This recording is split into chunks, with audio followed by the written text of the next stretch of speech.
calles y el tráfico de Asunción tienen una particularidad. Si uno dice, che, vamos a hacer una entrevista, tardás 1 hora en llegar, 1 hora en entrevistar y 1 hora en volver. Entonces, la decisión más sabia de esta producción fue hacer el programa acá en el auto. ¿Para qué otra cosa? Hoja de ruta con Ariel Martínez, el ministro del Interior, hoy por Gen. Hola, Mike. Señor ministro. ¿Cómo te va? ¿Cómo estás? Muy bien. Ahí está, sacamos esto y veamos una vuelta por Asunción. ¿Cómo es crecer en una casa donde tu papá es político? No solo crecer con mi papá político, sino que yo siempre soy hijo de la democracia, porque yo tenía 10 años cuando se produce el golpe del 2 y 3 de febrero. Y no solo pasa a ello, sino que mi papá empieza a tener un protagonismo político único, ¿verdad? Es el primer fiscal general luego del golpe, luego protagoniza como jefe de campaña y candidato a senador número 1 la primera gran campaña, aquella del 92 y 93, interna 92 y 93 con el doctor Argaña. Así que yo desde los 10 años viví muy de cerca, era seguramente el único en el colegio que sabía el nombre de todos los políticos, estábamos muy de cerca, muy empapados en todo ello. Mi padre fue secretario general de la primera constituyente, es decir, vivimos muy de cerca, seguramente a diferencia de otros niños o adolescentes de 11, 12, 13 años. En mi casa sí lo vivimos muy de cerca todos esos procesos, así que siempre yo digo, yo soy hijo de la democracia, a pesar que yo veo, ¿verdad? Y hay cuestionamientos a mi padre por su labor que tuvo como juez en la época de Stroessner. Eso fue antes siquiera que yo nazca. Yo el proceso que viví fue el proceso de ese cambio, de ese inicio en la democracia, casi esa borrachera democrática que teníamos en Paraguay, y con mi padre como protagonista. Y por otro lado, obviamente, uno en su adolescencia, cuando su padre recibe críticas, es también algo un poco doloroso, ¿verdad? Claro, es decir, jamás pensé que yo seguiría después los pasos de mi padre, y bueno, se fue dando así. Hoy soy ministro del Interior, cargo que ocupaba mi padre cuando yo terminaba el colegio. Entré al ministerio como viceministro, en un momento en donde el presidente confió en mí para una misión específica, ayudar a ser un poco un vocero, de ser un articulador entre las diferentes instituciones, que yo tenía esa experiencia por haber sido gremialista, y bueno, terminé siendo ministro. Y también tengo que decir, ¿verdad? Yo tuve la suerte de irme becado al extranjero por el gobierno británico, y hice mi maestría en criminología y sistemas penales, y era algo que lo tenía un poco solo con la docencia y no en el ejercicio porque era fiscal. Y hoy tengo la oportunidad de trabajar en esa área, ¿verdad? Tampoco pensaba que tan rápido se iba a dar todo eso. ¿Y qué hace un ministro del Interior? Porque es un civil que Sí. está dentro de una cartera del Poder Ejecutivo, pero el policía le escucha, el comandante de la policía puede conversar, le puede hacer caso. ¿Cómo es eso? Y el Ministerio del Interior es una institución que creo es una de las que merece una definición de su perfil, porque principalmente yo voy a hablar del 89 para acá, ¿verdad? Antes del 89 todos sabemos el perfil que tenía, pero el 89 para acá fue alternando, principalmente después de la vigencia de la nueva Constitución, que le saca al Ejecutivo la potestad de designar intendentes y gobernadores, en aquel entonces delegados de gobierno. Queda un poco como un ministerio no ya político, sino que de seguridad. Y después eso se ve acentuado con el perfil de quienes ocupan la titularidad de la cartera. Vienen personas que hasta orgullosamente se sienten solo técnicos en el área de seguridad y no políticos. Y creo que hay que redefinir un poco ese perfil del Ministerio del Interior. Por un lado, obviamente, al tener la policía a su cargo, el tema de seguridad, y que es un tema muy prioritario para la ciudadanía, es el tema central. Pero por otro lado, creo que ese rol político de ser articulador entre la ciudadanía y las diferentes instituciones, entre las propias instituciones del Estado, creo que es un rol muy importante y que nosotros siempre le dimos, hablando vulgarmente, le dimos mucha bola, ¿verdad? Cuando yo era viceministro de Asuntos Políticos, de eso me dedicaba a ello, y hoy vemos que también le pido siempre a nuestro viceministro, el doctor González, que así también lo haga. Y en eso creo que es clave la comunicación. Ok. Y yo había entrado con esa misión y bueno, obviamente ahora que me toca estar al frente, pongo mucho énfasis en ello. Creo que en la seguridad la comunicación es muy importante. ¿Qué querés escuchar? Podemos definir este vehículo que tiene, todo el centro de control está acá en la pantalla y tiene una cámara acá que va grabando todo lo que pasa adelante. Si chocas, te graba los 30 segundos anteriores y los posteriores. Está muy lindo. No, es increíble. Lo trae Automac, los amigos de Automac. Gracias por eso. ¿Qué vamos a escuchar? No, yo soy muy ecléctico en mis gustos musicales, pero Por ejemplo, como hablamos de mis estudios en Inglaterra, podríamos escuchar un poco de rock inglés, ¿verdad? rock inglés. Perfecto. Y como soy un reivindicador del working class, podemos poner Oasis. Podríamos ponerlo así, perfecto.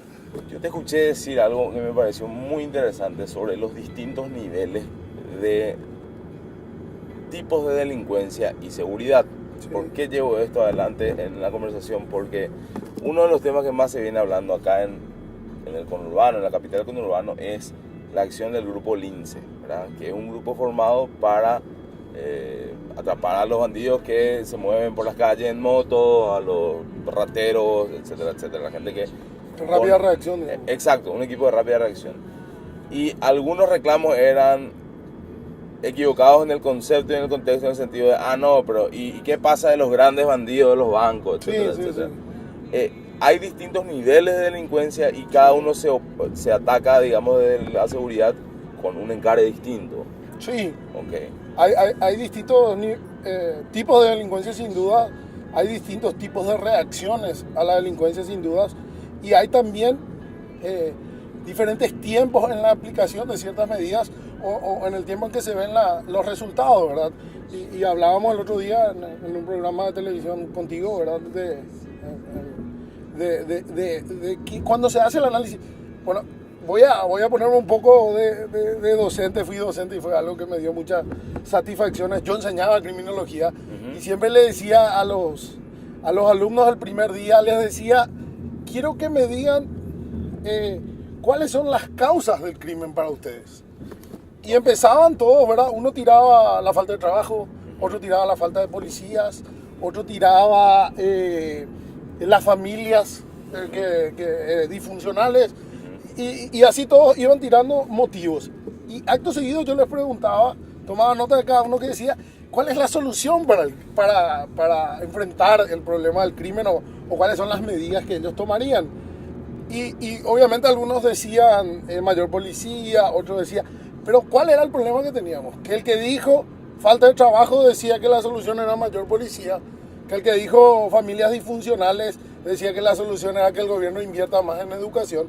Entonces yo le decía, bueno, yo no les voy a decir cuál es la solución, pero sí voy a tratar que acá aprendamos a pensar metodológicamente y si decimos que el problema es la falta de empleo o la falta de oportunidades, entonces cuando proponemos las soluciones vayan en ese sentido. Okay. Y creo que pasa mucho eso en este debate del INSE, porque que la gente te dice, bueno, ¿está bien el INSE o está mal? No sé, pero ¿por qué no hay linces deteniéndoles a los grandes ladrones, a los grandes corruptos? Y no fue creado para ello. Tampoco es su forma de actuar. O hay gente que dice, todo bien lince, pero ¿por qué no se invierte en darle mayor oportunidad a los jóvenes? Y es que hay medidas que son diferentes para ellos. Lince no va a solucionar ese tipo de problemas. Claro. Y al ser el crimen un fenómeno integral, o por lo menos yo creo que es un fenómeno integral que tiene múltiples causas y que debe lucharse contra esas múltiples causas, una de ellas es la acción policial y dentro de esas acciones policiales, una de ellas es el INSE. Después tenemos miles de otras medidas en las que hay que actuar, ¿verdad? De hecho, el INSE, y refiriéndome solo a lo policial, es como la punta del iceberg. Debajo hay un trabajo que se viene realizando hace un tiempo ya. Yo fui viceministro del actual comandante, fue subcomandante, así que tenemos un trabajo de 1 año y medio, él un poco más, ¿verdad? Y venimos trabajando con las comisarías del área metropolitana, venimos trabajando en inversión en capacitación, en inversión en tecnología, todos estos sistemas de denuncia mucho más ágiles, venimos poniéndole mucho énfasis a lo que hace el 911 y la frutilla de la torta, si querés, el INSE. Todo eso va A lo que ahora está generando un poco de impacto y que la otra vez hablábamos en el programa de TV, a que tuvimos una reducción enorme. El promedio después del INSE y de estas medidas del último año de motoasaltantes en Asunción fue de 4.4 aproximadamente hechos por mes denunciados. Y en febrero tuvimos 0. ¿Y esos números todos van a empezar a ser públicos ahora? Son públicos. Ah, ya son públicos. Son públicos. De hecho, hay una oficina, por ley estamos obligados, y se puede acceder. Van a estar siendo publicados aparte. ¿Y la especialización en Inglaterra? ¿Cuánto tiempo duró? Yo viví 2 años en Inglaterra. Hice una maestría en criminología y sistemas penales en la Universidad de Oxford, que fue una experiencia única, ¿verdad? Oxford es una universidad muy tradicional, una de las más antiguas del mundo, con esa tradición de recibir a gente de todo el mundo y de tener ese ámbito de tolerancia, de compartir todas las ideas, gente de todas las ideologías, de todas las nacionalidades, de todas las religiones, claro. Y las bases del crimen, las causas del crimen en Inglaterra son tan distintas a las causas que uno puede encontrar en Paraguay, o en realidad es lo mismo con diferentes aspectos nomás. Cuando vamos a los hechos puntuales probablemente las realidades sean distintas, pero lo que creo te da esos estudios de posgrado y de tener la oportunidad de ir a estas grandes universidades es tener la visión de las diferentes formas de estudio del crimen, de los paradigmas, de analizar, de proponer soluciones del crimen, y creo que eso te ordena mucho la cabeza, te da mucho esa visión. Yo siempre cito y recomendaba, ¿verdad? Un pequeño ensayo que tendrá 20 hojas de Jock Young, un criminólogo inglés que revolucionó bastante en los 70, 80, un artículo que se llama Hablemos seriamente del crimen. Y ahí hace una exposición, si bien Young tiene su postura, ¿verdad? Pero en ese artículo él hace una exposición de los paradigmas criminológicos, y es muy bueno porque es no solo aplicado al fenómeno del crimen, sino que es aplicado a todas las ciencias sociales.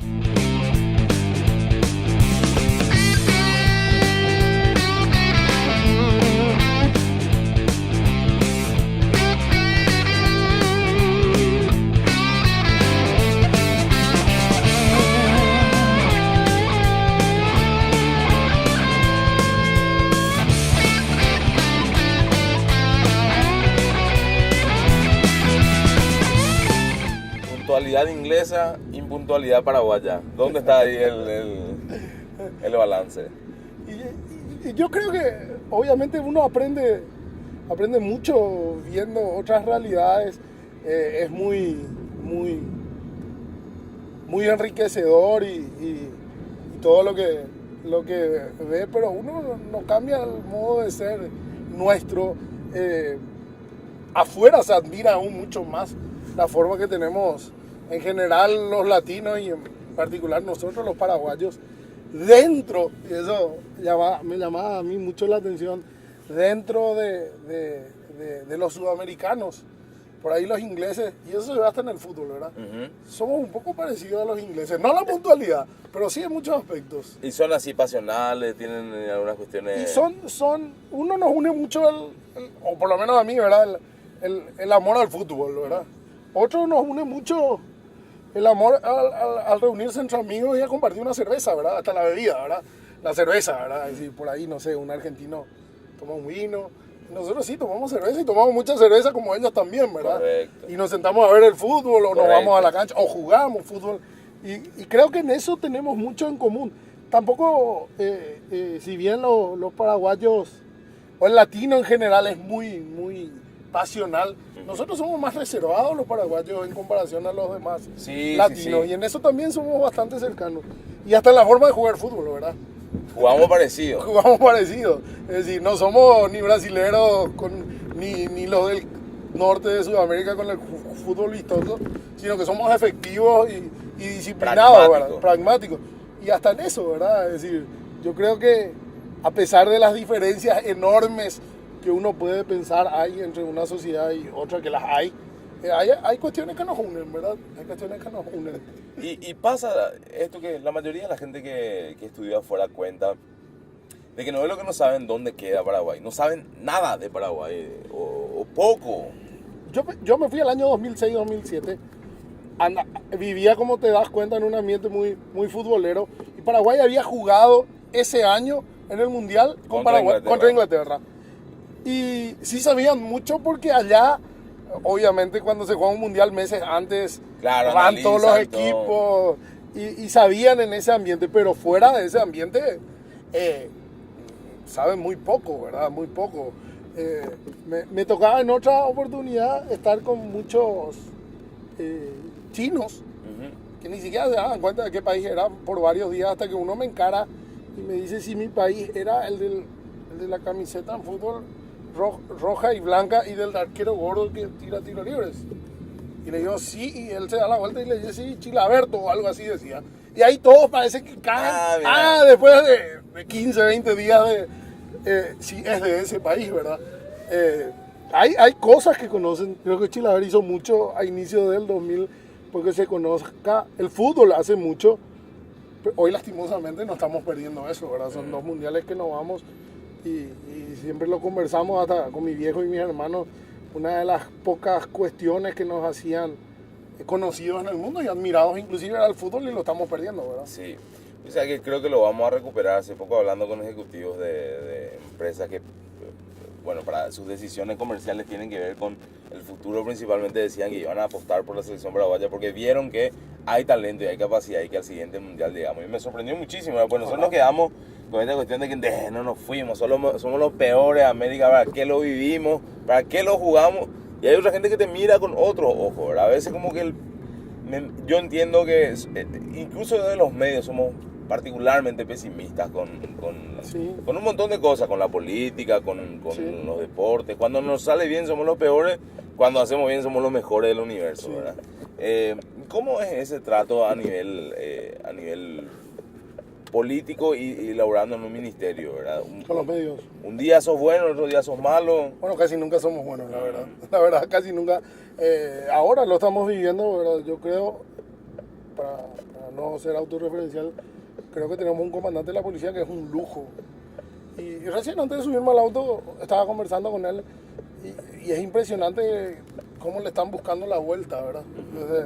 Desde lo periodístico le están publicando cosas que no son ciertas, le están buscando estar con la familia, le están buscando miles de cosas a una gestión de él que en línea general es un lujo para el Paraguay. Es decir, es quien ideó el grupo Lince, por ejemplo. Es una persona formada, es una persona íntegra y le están buscando, pareciera ser que hasta nos gusta este enamoramiento que hay de la mayoría de la población con Lince, con este, para mí muy raro, porque como te digo, soy hijo de ese proceso de la transición y todo eso. Para mí muy raro que gente le festeje a la policía, te digo, en mi juventud, y creo que vos tampoco, nadie le festejaba a la policía. Absolutamente. Y que hoy vivamos eso es algo que creo que debemos de analizarlo, cuidarlo, ser críticos sin duda, claro, pero no buscar descomponer por descomponer. Eso realmente desalienta mucho. Pareciera ser que queremos descubrirle que había sido bueno. Es igual que todo. Pareciera ser que estamos en eso y no en tratar de trabajar todos juntos. Yo también digo mucho eso, lo decía al asumir. Yo quisiera trabajar con la prensa no como un enemigo, sino que con alguien que te señale y que nosotros podamos rectificar. Con alguien que te señale algo que vos no estás viendo y que lo puedas corregir. Y no como alguien que te dice, mira, te pillé y te mata. Ya que no hay ni un sentido constructivo en la crítica, ¿verdad? Exactamente, es decir, nosotros siempre tomamos la crítica desde pues yo personalmente desde ese aspecto. Cuando hay que reconocerlo, reconocemos. Pero acá pareciera ser que si reconoces te están diciendo, no, mira, mentiste. No es que mentiste, es una situación que en un momento dado uno tiene X información y comunica de esa manera y de noche puede cambiar por algo de motivo, claro, lo vuelve a comunicar y te ponen estos famosos archivos de acá está diciendo esto y después esto, y no en el contexto en que se dijo cada situación y te quieren dejar simplemente como un mentiroso. Y eso a veces es que creo que es una asignatura pendiente. Es decir, creo que eso está bien ser contralor, obviamente está bien ser crítico y ser implacable con quienes están en el gobierno, pero creo que falta un poco ese sentido de construir todos juntos el país, la sociedad que queremos, ¿verdad? Claro, o sea que parte de la responsabilidad también es de los medios, Sí. también es de la ciudadanía, Sí. parte de las autoridades. Sí. Yo soy particularmente optimista desde hace unos años con este tipo de cosas porque veo esfuerzos que se están haciendo desde medios que, por cierto, pueden incluso marcar postura ideológica en algunos Sí, casos, claro. pero que lo hacen públicamente. Yo soy muy defensor de que los medios lo hagan desde la honestidad, ¿verdad? Que digan, mira, yo creo esto y desde esta postura me parece que hay acá, por ejemplo, uso excesivo de la fuerza, o que todas esas críticas me parece que suman, ¿verdad? Sin duda. Ahora, cuando se trata de ocultar detrás de, no, yo no tengo ningún interés ni yo no tengo ninguna Soy postura, objetivo. eso es una mentira, ¿verdad? Sí, yo tampoco, a ver, acá tiene que haber, creo que a lo que nos tenemos que aferrar es a los hechos. Ya lo conversamos esto, ¿verdad? Los hechos no se pueden cambiar, ¿verdad? Si algo pasó de tal manera, pasó de tal manera. Después yo puedo tener una opinión influenciada por intereses, por ideología, por lo que sea. Pero yo no puedo cambiar los hechos. Yo tolero, obviamente, que cada uno dé su opinión. Yo no creo en esa objetividad o en esa transmisión de opiniones asépticas que muchos quieren presentar. Pero el respeto a los hechos es algo que tenemos que ponernos todos de acuerdo, ¿verdad? No podemos cambiar el sentido porque a mi historia le cabe mejor que los hechos sean de otra manera. Hace poco salió una entrevista muy interesante a Noam Chomsky, donde él habla sobre por qué hay un descreimiento, incluso ya sobre los hechos. Sí. Y técnicamente empieza un poco a hablar también sobre la manera en que se construyen esas realidades. Y llega un momento donde ante tantas, no sé si mentiras, pero tantos acomodamientos de la historia, el público ya dice, no, yo ni en los hechos ya no creo más, ¿verdad? Porque ya no sé más quién me está diciendo Sí, nada, ¿verdad? lo leí y sí. Creo que lo vivimos acá hace poco, ¿verdad? Con el 31M. Hemos escuchado tantas cosas, hemos visto tantas difamaciones, injurias, calumnias, no sé ni de cómo calificarlos. A mí desde el ministerio me tocó salir a hablar en un momento para intentar transparentar lo que estaba pasando. ¿Qué es transparentar? En ese momento dimos los datos que dimos. Nosotros a la par dimos toda la justicia. Con lo que nosotros mismos habíamos dado, surgen los cuestionamientos y nos tratan a nosotros de mentirosos, de encubrir. Nosotros dimos esos hechos. Gracias a lo que nosotros dimos se aclararon muchas cosas. Y sin embargo la gente empieza a hacerte ese famoso jueguito de lo que dijiste con la opinión de otro, que ni siquiera la opinión del otro está basada en hechos. Esas situaciones que son repetidas, la verdad, en Paraguay, de cómo arranca algo genuino y después empiezan a haber muchos intereses, funcionó ya varias veces y hasta que no se corte un día, parece que va a seguir siendo el modus operandi de los distintos sectores, tanto económicos como políticos, ¿verdad? Y ahí tienen que ver los medios, obviamente, y muchos referentes.